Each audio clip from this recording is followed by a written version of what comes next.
Hi, welcome to Frankly Aretha with Susie. This is episode 4, which I've titled Welcome Halloween. All of these materials were available and purchased from the Dollar Tree for $21.25 plus tax.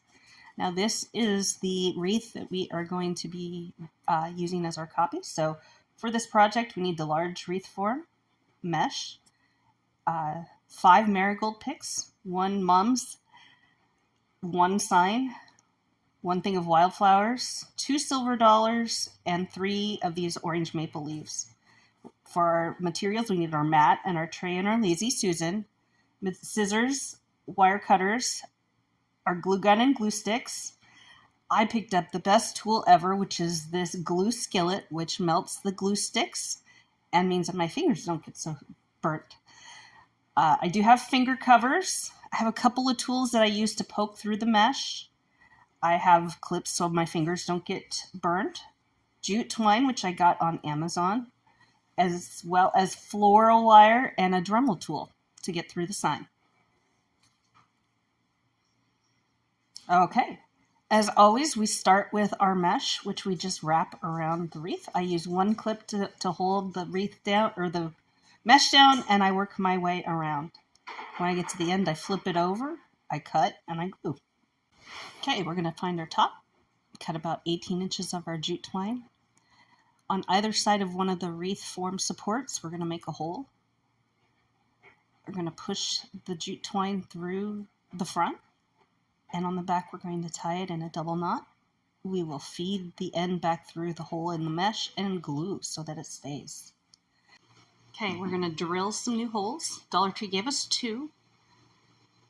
So I'm going to use my little hand Dremel and put a hole about every 4 or 6 inches or something like that, just enough so I can feed some wire through to attach it to the mesh so it doesn't move or come loose. Now I'm going to cut about 4 to 6 inches of the floral wire, and I'm just going to use my copy to make sure that they're all about the same length. I just need 1 for each of the holes.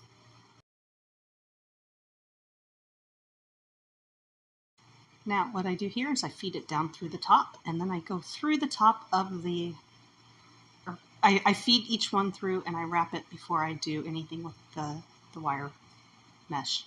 Okay, now I'm going to feed it up from the bottom up, or rather from the top down.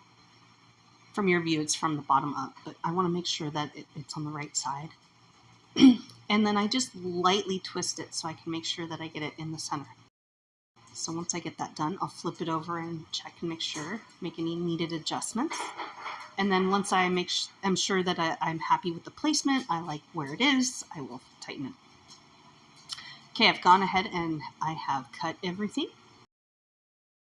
And I am going to go ahead and start with the mums. Now this wreath, I really loved these mums, and I could only find 2 sticks. So what do you do when you can only find 2 sticks of a flower that you really like? You get creative. And so I found this sign that I used, and so I used the cutout of the sign for, I wanted this to be almost like a star burst, or it's the opening of the moon. It's brighter, it's darker, the flowers are bigger, and they're separated by leaves in this version. That was sort of the look I was going for here. So I was trying to keep these between the openings in the moon. Okay, so for the marigolds, those are going to be the flowers that I use everywhere else. So I'm just going to kind of space them around my wreath, and I am going to kind of keep 2 together because I'm going to be putting the maple leaves between each one. When these flowers had a leaf, I left leaf, and as you can see, I did lose a reel here. Fortunately, it was just me putting the marigolds in throughout the rest of the wreath. Works just like always. As you can see, there's 1 on the inside and 1 on the outside. And as I was saying, if the flower stem had a leaf on it, I left it on just to add a little bit of color rather than going back in and adding it later. Okay, next up I'm going to do my silver dollars. And I am going to poke those through. Again, I'm not using my new process where I use the clip to hold it.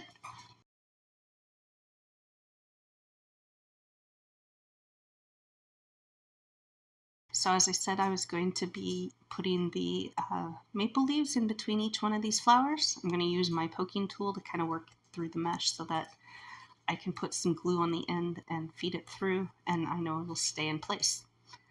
So again, I just sort of alternate the colors so I don't have all of one color on the inside or on the outside.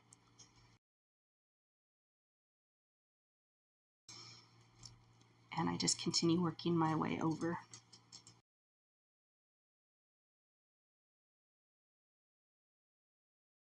On the next step, I'm going to be adding the pumpkins. So on previous wreaths, I had left them with the leaves, and like I said, I like this, so I had a little more control, and I can control exactly where and how those pumpkins are going to appear. So I just left a little end on them so that I can stick them into the mesh as well with some glue, and that way I know that they will stay where I want them to. And I use these to fill the bigger holes, because my next step, I find that every wreath needs something small. And so my something small for this was an almost matching red and yellow wildflower. And I just put a dab of glue on the end and I shove it through the mesh. And that really does fill all of the other holes. Okay, we're already on our last step. So I am going to weave the silver dollars in through the flowers and the leaves and the pumpkins. And I separate. I'm pulling out any extra glue I might find. I make sure that the silver dollars are not all around one flower, that they kind of, I really want that color to pop throughout. I don't want it to just be on the edge or in a certain spot. I really want to try to work that through. The fluff step is my chance to make sure that everything is the way I want it to be. So you can see that I am physically manhandling most of the leaves, most of the flowers, because I want to make sure that they are exactly the way I want them before I finish. And this is the step to do that. So, nearly complete. I think I've said before, this is a step you could spend an awful lot of time on, but I try not to spend hours and hours on the last step here, because I do want to be done.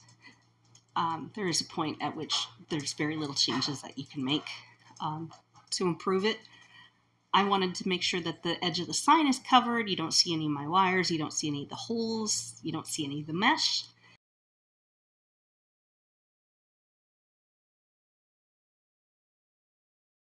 So this is my this wreath that you saw before. And this is the wreath that you just saw me make. And this is a wreath that is very similar. The only difference I did with this one is I used the 2 packs of the white pumpkins on this wreath. So let me know in the comments which one you like. Thanks for watching.